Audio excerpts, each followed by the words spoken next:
Mama Bear's Reading Den. Welcome. Welcome back to Mama Bear's Reading Den. I'm Mama Bear and I'm so happy to have you here with me again.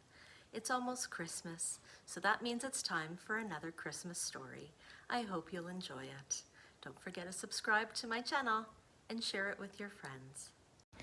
Auntie Claus by Elise Primavera, published by Scholastic.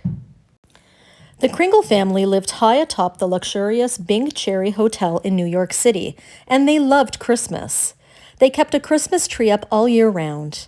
Mr. Kringle was president of the renowned Jingle Bell Bell Company. Mrs. Kringle owned the fabulous Mistletoe to Nail Salon over on 56th and 5th.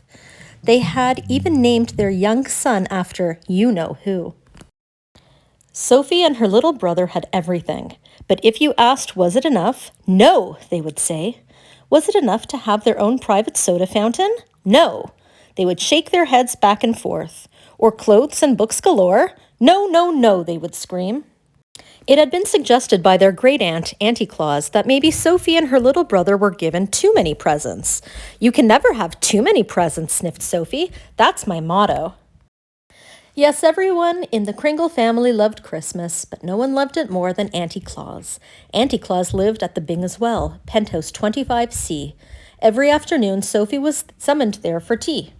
Each day, Auntie Claus would instruct Sophie on a different topic. One day, it might be Christmas trees. Always pick a nice full one, darling, with springy needles. Another day, decorating.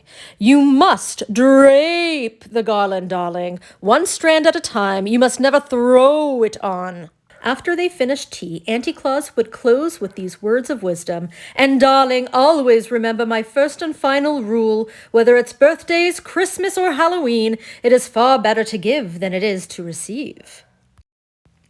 Sophie wondered about her great-aunt a lot.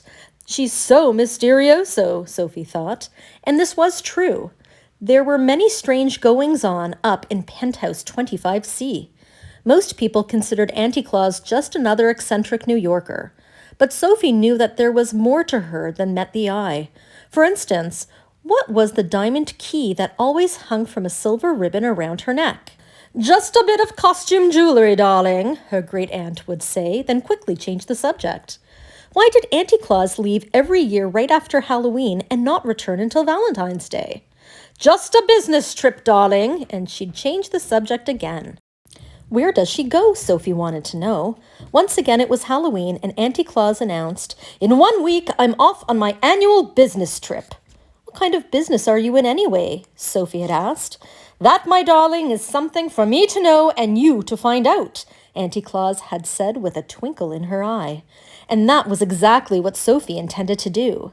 "This year, I have a plan. I'll stow away." Sophie had made up her mind. As she was leaving, Sophie said, "I'm going on a business trip with Auntie Claus." "Marvelous, darling. Be home in time for Christmas.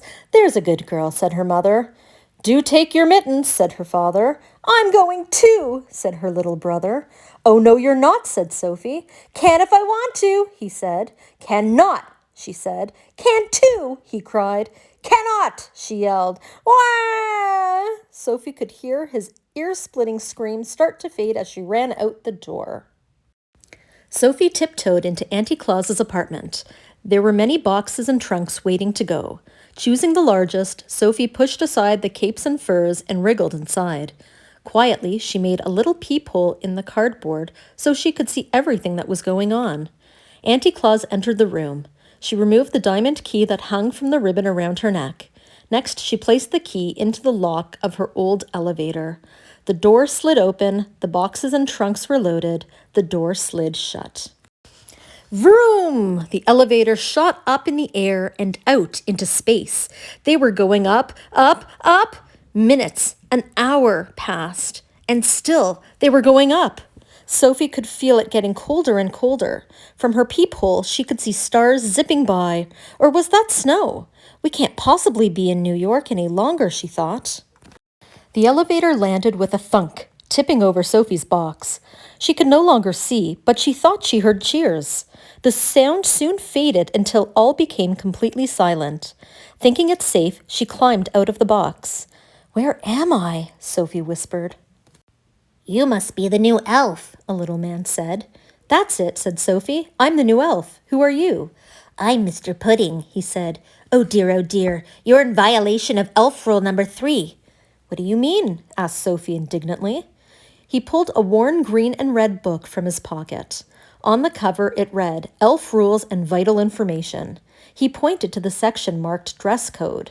Sophie read out loud, "Always look neat, always look snappy, a well-dressed elf always feels happy." "Follow me," he said, and trotted off into the darkness. "Where are we going?" shouted Sophie. Hurry, Mr. Pudding called over his shoulder. "Only 48 days left." Mr. Pudding put Sophie right to work in the mailroom. It seemed to her as good a place as any to begin her search. Where was Auntie Claus, and what was she doing here? For days, Sophie lived among the elves and did her best to blend in. She slept on a cot in the elf dormitory. She ate her meals in the cafeteria. No one suspected. Every day, Mr. Pudding appeared. "Hello, Elf Sophie. Settling in?" he asked. "The uniform is itchy. The hours are long," said Sophie. "This is hard work." Oh dear, said Mr. Pudding. He pulled the old green and red book from his pocket. "Elf rule number 2, Mr. Pudding recited. An elf's work is never done, but hard work never hurt anyone." Rules schmools, thought Sophie. For weeks, Sophie looked high and low for Auntie Claus, but now it was almost Christmas Eve and she had turned up nothing. Sophie was worried. If she didn't find Auntie Claus, how would she get home? If she didn't get home, how will I get all my Christmas presents, she thought. Just then Mr. Pudding appeared. "Hello, Elf Sophie," he said. "Good news. You have excelled in the mailroom and may proceed to package wrapping. After that, we'll all pitch in on sleigh packing." "I'm not going to package wrapping, and I'm not going to sleigh packing. I want to go home," Sophie yelled. "I have to get all my—" But before she could finish, Santa's voice interrupted on the PA system. "It's that time of year again," his voice boomed, "and I was hoping one of you would volunteer to go to the coal mines and pick up the BB&G list."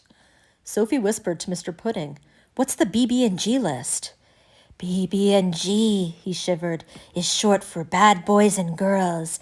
Any boy or girl on that list goes without presents, or worse, for Christmas." Sophie swallowed hard. Uh-oh, she thought. Mr. Pudding continued, "Only the bravest elf would volunteer for such an awful job." Yes, a brave elf, thought Sophie, or else a girl who thinks she might be on that list. She raised her hand high. "I'll go," she said. Oh dear, Mr. Pudding said. As Sophie made her way toward the coal mines, she could hear the chanting of the BB&G elves. "Spoiled brats and crybabies, wine babies, and all the ones who don't believe. Here's some coal and here's some gunk. Fill a sock that smells like skunk." Sophie went down, where it became darker and darker. Finally, she reached the very bottom. There was the list. Sophie looked for her name, but it wasn't her name she saw on the list. It was, "My own little brat of a brother," she cried. "Chris is on the bad boys and girls list."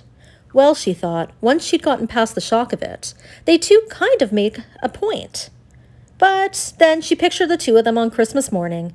There would be lots of presents for her and nothing for her little brother. On his favorite day of the year, Chris would find only a stinky stocking filled with coal and gunk. "He will be so disappointed. He will be so sad," Sophie said. She quickly erased his name, but now there was a large telltale gap. There was only one thing to do. Sophie took a deep breath and wrote her own name instead. The ink wasn't even dry on the page when some kind of really strong magic happened. Right before her eyes, the list, the BB&G elves, and the coal mines vanished, and Sophie was whirling around and around, hurling through the air in a blur of Christmas red and green. Was she up? Was she down? Sophie was standing on stage in the grand ballroom. A clock struck midnight. Santa began to speak. "She's always on time. She works harder than anyone I know, including me. Ho, ho, ho. In short, she does things right, and I would be lost without her. Let's have a big round of applause for my sister." The curtain opened. "Auntie Claus!" Sophie shouted. "Auntie Claus!" everyone cheered. "Hooray for Auntie Claus!"